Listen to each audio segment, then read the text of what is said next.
Dokonca aj keď je niekto veľmi inteligentný, nevie, že je pod vplyvom vonkajšej energie, rovnako ako opilec nevie o tom, že je opitý. Bohatstvom sa preto človek dostáva do stavu omámenia. Sme už omámení a moderná civilizácia si dáva za cieľ toto naše omámenie ešte zvyšovať.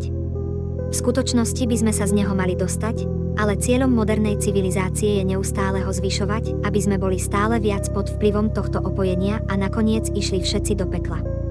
Kunti Devi hovorí, že tí, ktorí sú takto omámení, nemôžu osloviť pána s úprimnými pocitmi. Nemôžu precítene povedať sláva Radháráni a Krišnovi. Stratili svoj duchovný cit. Nemôžu pána osloviť s citom, lebo nemajú poznanie. Myslia si: Boh je pre chudobných. Chudobní ľudia nemajú dostatok potravy. Nech chodia do kostola a modlia sa: Ó Bože, chlieb každodenný daj nám dnes. Ja mám ale chleba dostatok. Prečo by som mal chodiť do kostola? To je ich domnienka. V súčasnosti žijeme v dobe ekonomického pokroku a nikto nemá záujem chodiť do kostolov alebo chrámov. Ľudia si myslia: čo je to za nezmysel? Prečo by som mal chodiť do kostola a žiadať o chleba? Keď rozvinieme našu ekonomiku, budeme mať chleba dostatok. Zvlášť to môžeme vidieť v komunistických krajinách. Komunisti robia svoju propagandu na dedinách tak, že hovoria ľuďom, aby šli do kostola a modlili sa o chlieb. Títo nevinní ľudia sa teda modlia: Ó Bože, chlieb každodenný daj nám dnes.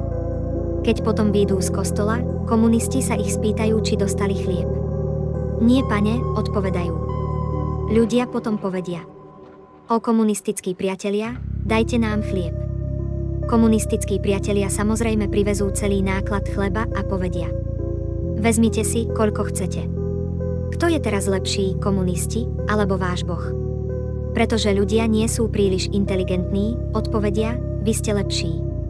Nie sú natoľko inteligentní, aby sa spýtali: vy darebáci, odkiaľ ste vzali tento chlieb?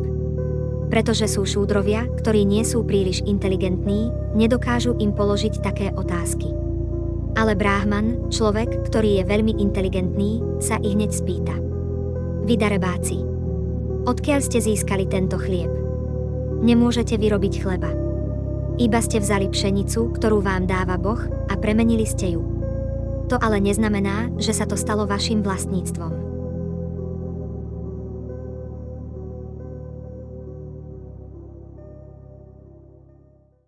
Foolish is the last question. At the point they are busy foolish. They're worse than lazy foolish. Huh?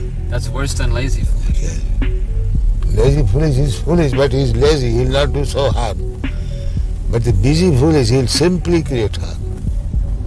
At the present, the population is busy foolish.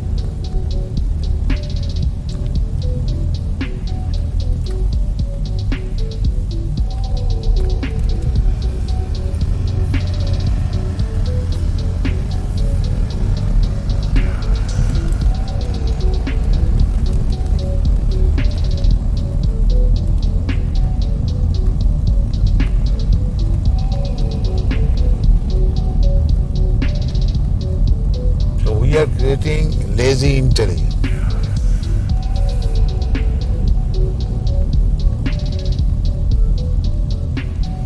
An intelligent man must be lazy, otherwise how can act intelligent? So well. All right, let me consider.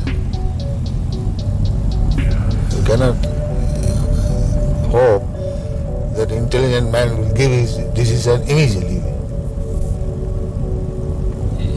Can be called lazy, but that's not tama guna. That is sobriety.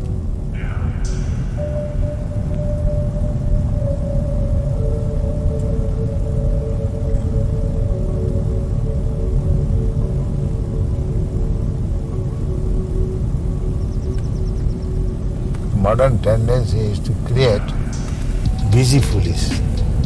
The communists, the busy foolish.